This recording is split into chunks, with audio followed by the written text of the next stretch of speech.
Parler de transition énergétique devant une raffinerie, ça peut franchement sembler paradoxal. Pourtant, c'est bien dans ce type d'industrie qu'il y a le plus de pertes d'énergie, énergie qu'il s'agit désormais de récupérer. C'est ce qu'on va voir aujourd'hui.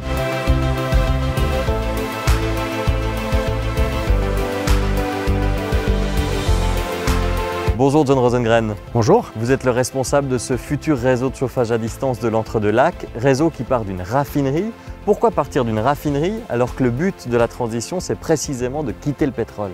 Alors aujourd'hui, ce qu'il faut savoir, c'est qu'à la raffinerie, il y a 365 jours par année, 7 jours sur 7, 24 heures sur 24, de la chaleur qui est dissipée dans l'air pour produire le mazout et l'essence. Je dirais même, aujourd'hui, la meilleure énergie, c'est celle que l'on ne consomme pas. Et la deuxième meilleure, elle est issue de cette énergie fatale qui aujourd'hui est dissipée dans l'air et qui ne sert à rien et n'est pas revalorisée.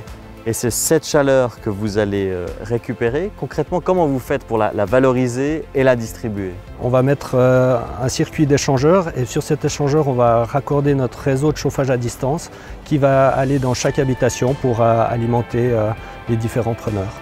Ça représente quelle chaleur, quelle quantité d'habitation?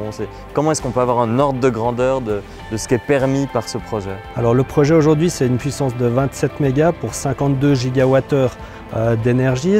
Corrélé à du mazout, on est autour des 5 millions de litres de mazout annuel.